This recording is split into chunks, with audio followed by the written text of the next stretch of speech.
I don't think it's going to have any kind of effect, moving forward. But yeah, I'll give you my thoughts on it. It was, and I know I did right after the game, but when you host a team, both teams, you share the field.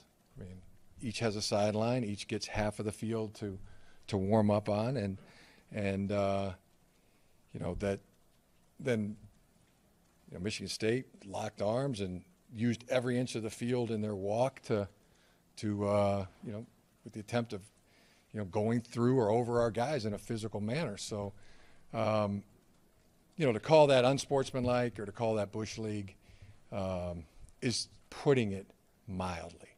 That could have been a real unfortunate incident, and as I said, it's the opposite of BS. Coach said that was BS, but that's not BS. That's fact, and I think it's something now the two athletic directors really need to get together and talk about. But I'll go one step further and use Coach Dantonio's words from a few years back. It's not a product of the team, but their program. And again, that's using his words, but that could have been an unfortunate deal. And I'm proud of our guys for keeping their cool and wait until the game to.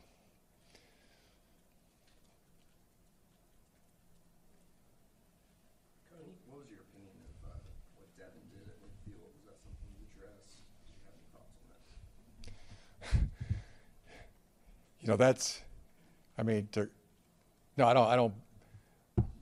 I don't blame Devin. I like the way our guys handled it. I mean, that'd be like going back and saying, "Oh, look at Devin Bush. Look at him out there. He's out of midfield, scraping up the logo after what just took place." I mean, that's straight out of the Pistons playbook.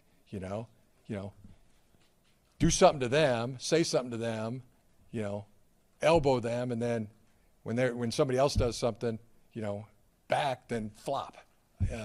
So that's how I think about that as well. And it's unsportsmanlike. It's bush league, and that is putting it very mildly. Last question, Adam. Jim, I was just kind of curious about any conversations you had with. Don Brown's a pretty fiery guy. I was wondering what the post-game conversation with Don was like in terms of defensive performance. It was great. As Bob Buford would say, the Michigan locker room is going bananas. That's what it was. That's what it was like. That's what it was. It was great. It was tremendous celebration and hug for Don Brown. I mean, there's nobody better. It's what a phenomenal coach. Really, there is none better that I've been around. And really proud of all our coaches. I think they're doing a phenomenal job, each and every one of them. And good job, and let's get back to work. All right. Thanks, Coach. What did you have a question? I just want to follow up on Devin. Not so much that incident, but is he playing at a different level this year? I know you talked about he's one of the best linebackers we've seen, but it seems like he's taking it up a notch, even more fiery, or is that not? Oh yeah. He's playing at the very highest level in college football, in my opinion. Had another great game, this game, multiple tackles, sack, and he's playing with great emotion and talent, and playing hard. He's playing really smart. He's doing everything he can do. The instincts come out, each and every week, and he finds another rung to go to every single week, in my opinion.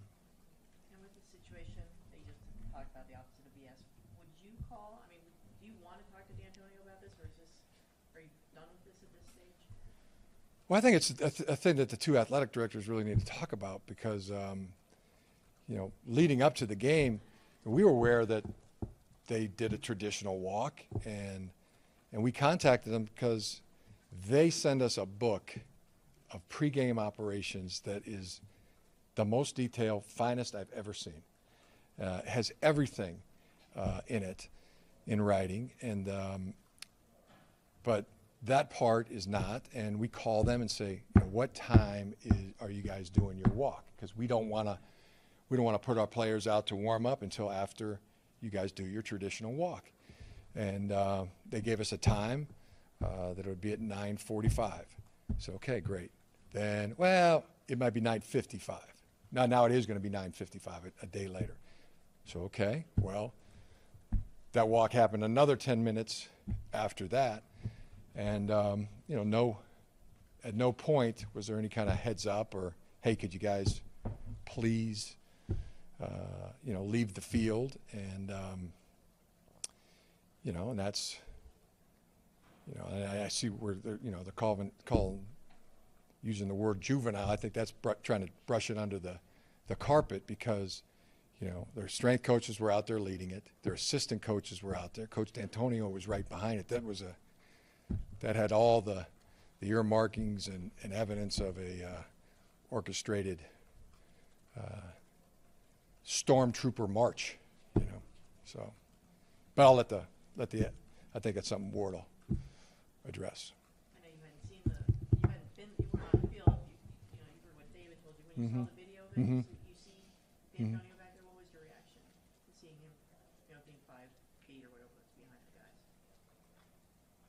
That was Bush League. That he should have stepped in at that point.